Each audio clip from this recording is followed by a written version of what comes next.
নওগাঁ ১ আসনের জামায়াত ইসলামের প্রার্থী মাহবুবুল আলম নওগাঁ ১ আসন নিয়ে তার ভাবনা তুলে ধরেছেন এডিপি বাংলায়।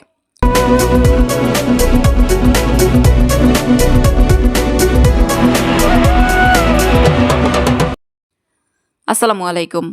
এডিপি বাংলা সংবাদে সবাইকে স্বাগত জানাচ্ছি। আমি সুমা আহমেদ। নিজস্ব প্রতিবেদকের পাঠানো তথ্যচিত্রে দেখুন বিস্তারিত। নওগাঁ ১ নির্বাচনী এলাকা নিয়ামতপুর পোরশা সাপাহার এলাকার জামায়াতে ইসলামী মনোনীত সংসদ সদস্য পদপ্রার্থী জনাব মাহবুবুল আলম এডিপি বাংলার সাথে একান্ত কিছু কথা বলেন। তার সংশ্লিষ্ট সকলের অবগতির জন্য তুলে ধরা হলো।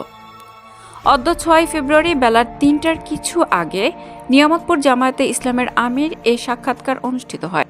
অদ্য ৬ ফেব্রুয়ারি বেলার ৩টার কিছু আগে নিয়ামতপুর জামায়াতে ইসলামীর কার্যালয়ে এ সাক্ষাৎকার অনুষ্ঠিত হয়।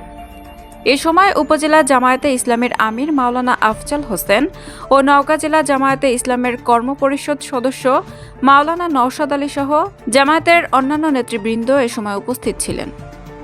ধর্মীদের প্রতি শুভেচ্ছা শুভকামনা। আমি মোহাম্মদ মাহবুবুল আলম, জামাত মনোনীত 11 দল সমর্থিত নওগাঁ ১ আসনের এমপি পদপ্রার্থী। আলহামদুলিল্লাহ, আমি প্রায় দেড় বছরের বেশি প্রায় 18 মাস থেকে এই নওগাঁ ১ আসনের বিভিন্ন এলাকা গণসংযোগ করেছি। আলহামদুলিল্লাহ, মানুষের মধ্যে ব্যাপক সাড়া পরিলক্ষিত হচ্ছে। সবার মুখে একটি কথা যে আমরা পরিবর্তন চাই, ন্যায় ইনসাফের বাংলাদেশ চাই। আর ন্যায় ইনসাফের বাংলাদেশ গড়ার জন্য 11 দলীয় জোট ছাড়া আর বিকল্প কোনো শক্তি বাংলাদেশে এখন নেই, যার কারণে মানুষের মধ্যে ব্যাপক সাড়া হচ্ছে। ইনশাআল্লাহ, আমি যদি মানুষের ভালোবাসায় আল্লাহর রহমতে এমপি হিসাবে নির্বাচিত হতে পারি, তাহলে এই এলাকার উন্নয়নের জন্য, বিশেষ করে একটি এলাকার উন্নয়নের সবচেয়ে বড় চালিকা শক্তি হলো যোগাযোগ ব্যবস্থা। এই যোগাযোগ ব্যবস্থা যেগুলো কাঁচা রাস্তা রয়েছে, এই সমস্ত রাস্তাগুলো ইনশাআল্লাহ 5 বছরে পাকাকরণের সার্বিক চেষ্টা করব। সেই সঙ্গে এই নওগাঁ ১-এর উপর দিয়ে একটি রেল যোগাযোগ ব্যবস্থা স্থাপনের আপ্রাণ চেষ্টা করব। সেই সাথে এই নিয়ামতপুর ধানের দিকে বিখ্যাত, এই আমাদের কৃষকরা যাতে ন্যায্য মূল্য পায় এবং তারা যেন সুলভ মূল্যে তাদের সার এবং কীটনাশক পায়, সেই ব্যবস্থা করা হবে ইনশাআল্লাহ। এবং কৃষকদেরকে বিনা সুদে ঋণের ব্যবস্থা করা হবে। আর এই নিয়ামতপুরে আরেকটা বিশেষ দিক হচ্ছে যে এখানে অসংখ্য পুকুর আছে।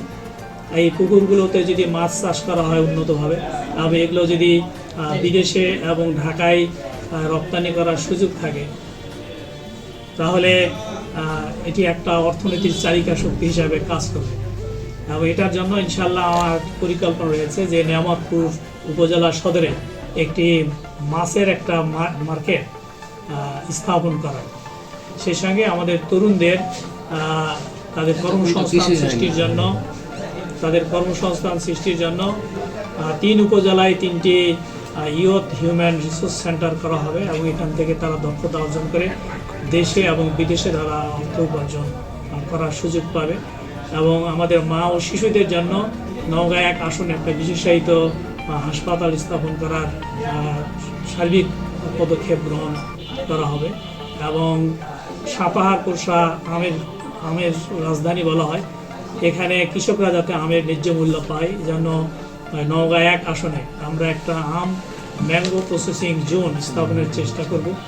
এবং নওগাঁ ১ আসনের একটা দর্শনীয় স্থানে ইকো ট্যুরিজম হাব স্থাপনের সার্বিক প্রচেষ্টা করা হবে। এবং শিক্ষা, স্বাস্থ্য সব কিছুতে একটা আধুনিকায়ন করার আপ্রাণ চেষ্টা করা হবে। আমি চাই যে নওগাঁ ১ আসন ইনশাআল্লাহ আগামী 5 বছরে তার চেহারা পাল্টে যাবে এবং নওগাঁ ১ একটি মডেল আসন হিসাবে রূপান্তরিত হবে। আসসালামু আলাইকুম।